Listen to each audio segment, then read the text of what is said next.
জেলে যাওয়ার জন্য তৈরি হন, ব্যাগ গোছান। আবারও ফুল অ্যাকশনে শুভেন্দু অধিকারী। কাকে ব্যাগ গোছাতে বললেন তিনি?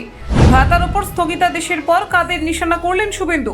তবে কি নিজের বিপক্ষের কাউকে জেলে পাঠানোর কোনো ব্যবস্থা করছেন তিনি? শুভেন্দুর এক মন্তব্যেই তোলপাড় রাজ্য রাজনীতি। দেখুন ঠিক কি হলো।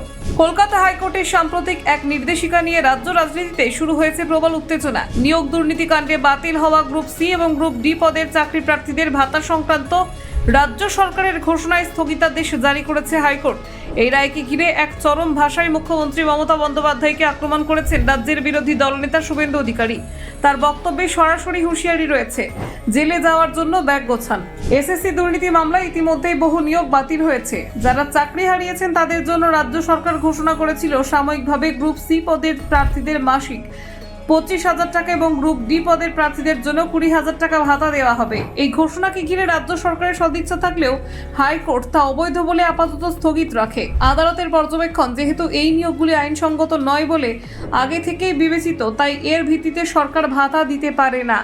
এই রায়ের পর এক সাংবাদিক বৈঠকে শুভেন্দু অধিকারী বলেন, আমি আদালতের রায়কে স্বাগত জানাই, তবে আমার সন্দেহ আছে মমতা বন্দ্যোপাধ্যায় আদৌ এই রায় মানবেন কিনা। তিনি আরো বলেন, আগে ওবিসি সংরক্ষণ সংক্রান্ত রায়কে মানেননি মুখ্যমন্ত্রী। নির্বাচন কমিশনের নির্দেশ, আদালতের পর্যবেক্ষণ সবকিছুকে এড়িয়ে গিয়ে যা খুশি করছেন। এবারও যদি রায় না মানেন তবে প্রস্তুত থাকুন, ব্যাগ গোছান, জেলে যেতে হতে পারে। শুধু মুখ্যমন্ত্রী নন, তার মন্তব্যে পরোক্ষভাবে রাজ্য প্রশাসনের অন্য অংশের প্রতিও ইঙ্গিত ছিল। শুভেন্দুর বক্তব্য, এই ধরনের আইন না মানার সংস্কৃতি রাজ্যের গণতন্ত্রের পক্ষে অত্যন্ত বিপজ্জনক।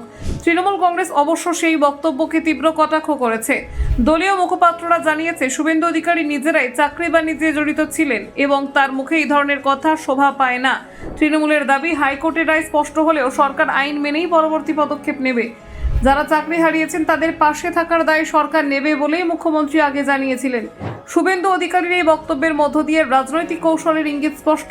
হাইকোর্টের রায়কে কাজে লাগিয়ে সরকারকে দুর্নীতিগ্রস্ত ও আইন না মানার সরকারের তকমা দিতে চাইছে বিজেপি। অন্যদিকে তৃণমূল সরকার জনমতের পাশে থাকার বার্তা দিয়ে ভবিষ্যতে ভোটের ময়দানে প্রস্তুতি নিচ্ছে। চাকরি প্রার্থীদের অনেকেই হতাশ, আবার কেউ কেউ আশা করছেন সরকার হয়তো নতুন কোনো পথ বেছে নেবে যাতে তারা ন্যায্য অধিকার ফিরে পান। তবে এই মুহূর্তে রাজ্য রাজনীতির প্রধান আলোচনার বিষয় হয়ে দাঁড়িয়েছে শুভেন্দুর আক্রমণাত্মক ভাষা এবং আদালতের রায়। নিয়োগ দুর্নীতি কাণ্ডে আদালতের পর্যবেক্ষণ নতুন করে সরকারের উপর চাপ সৃষ্টি করেছে। তারই সঙ্গে বিরোধী পক্ষ এই সুযোগকে রাজনৈতিক অস্ত্রে পরিণত করছে। শুভেন্দু অধিকারীর জেলে যাওয়ার জন্য ব্যাগ গোছার মন্তব্য কেবল একটি রাজনৈতিক মন্তব্য নয়, বরং ভবিষ্যতে তীব্র রাজনৈতিক সংঘাতের ইঙ্গিত বটে। এখন দেখার মুখ্যমন্ত্রী এই পরিস্থিতি কিভাবে সামাল দেন এবং আদালতের রায়কে কিভাবে কার্যকর করেন। Bureau report, news prime Times.